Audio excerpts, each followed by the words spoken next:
За одоо цөмөр энийг би ингээд үндэсгүй энэ кактусыг ингээд зөвхөн үндэсгүй юм шигтгэсэн байхгүй юу.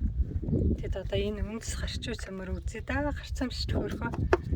Тэгээд энд нөгөө чинжүү ургаад байгаа болохоор нодон жилийн чинжүү ингээд тараа чинжүүнүүд гараад ирж байгаа болохоор би энэ рүү энэ шигтгэсэн нэг кактуснуудыг аваад өөр савн суулгаж байна. За нэг аваад одоо энд сая би энэ мөнгөний цэцгийн суулгасан. Одоо энийг энд нь суулгаж. За тэгээд энэ кактусыг суулгаж. Инжир кактус.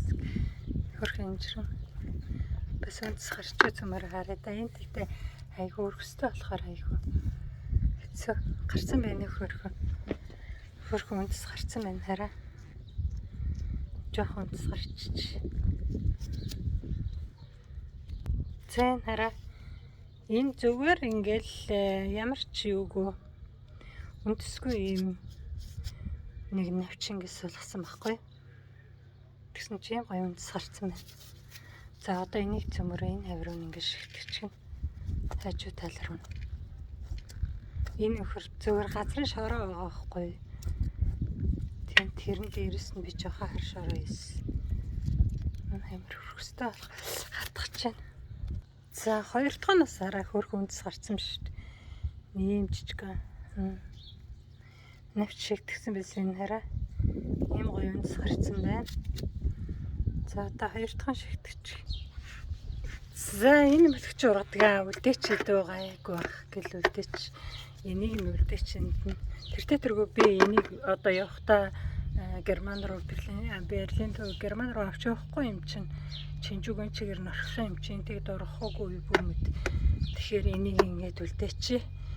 Энд чи би 100 нас татгсан чинь ургаагүй нөө хөрхий. Бас нэг юм иш авчид татгсан. Гэтэ тэр иш ламот цэш байсан болохоор ургаагүй. За тэгээ та бүхэн хэлэхэд энэ мөлөгтэй цэцгийг бол ингээд тайраа шуу шигтгэж. Тэгэхээр бас үндэс гарна. Энэ мөнгөний мадаг ч гэсэн бас ингээд тайраа шигтгэж гарна. Энэ кактуснуудыг бас тайраа шигтгэж гарна. Энэ лон жимсээ бас одоо тайраа шигтгэж хараа. Одоо эднэр ийм жоохон өндөр ургаад ирэхээр энэгээр нь ингээд тайрал аваад бүр ингээд тайрсан ч болно. Тэгээ шигтгэж болно. Энийг бас ингээд ингэж тайраа шигтгэжгээд эднэр бол бүгд ингээд сайхан ургана. Энэ ч гэсэн тайраа шигтгэжгээд сайхан ургана. За тэгээд зүгээр сууж чадахгүй бас тэгээд нэг бас яхаа өөрийгөө хуураад ийм жоохон юм шигтгээд бас сууж байна. За одоо энэ гараад ирсэн энэ лойлнууд аавна.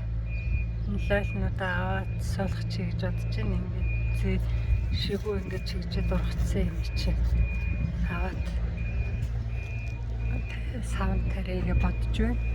За энэ хашаа одоо суулгана. За одоо хашаа суулгачих. Хашаас суулгаад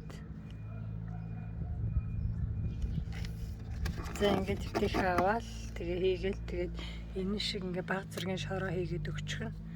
Тэгэхэд гоё болно. За хашаа суулгачлаа.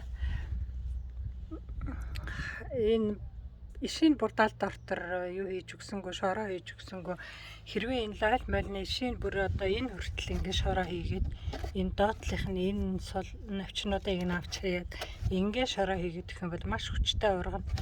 Тэгэхээр бүр хүчтэй ургаад тэгээд бид хоёр одоо энд халуун болохоор явна шүү дээ. Тэгэхээр 4 сард нэг халуун болохгүй байх гайг байх. Тэгэл 5 сарын сүүл 6 сармаар гэл ирэхээр чинь л 30-40 градус хүрээд ирэхэд битээр гэрлүүгээ явна. Тийм учраас тэр болоход бүр том ургачих юм бол авч явахад айгүй хэцүү гэж бодоод бага шороо хийчлээ. Шороо нь бага байх юм бол үндэс багтаа тэгэхээр энэ хүчтэй ургах нь гайгүй. Тэгээд яг явах төхөд ирэхээр их шороо хийгээл гадуур нь ингээд гэлгараа туглаад дээрээс нь бас энэ усныхаа савыг тагийг тайраад жоох уртхан шиг тайраад ийм энэгээр нь тайраад тэгээд бүр энэ хүртэл углаад энийг нь скотчтоод тэгэл ингээ машинд авч явна да.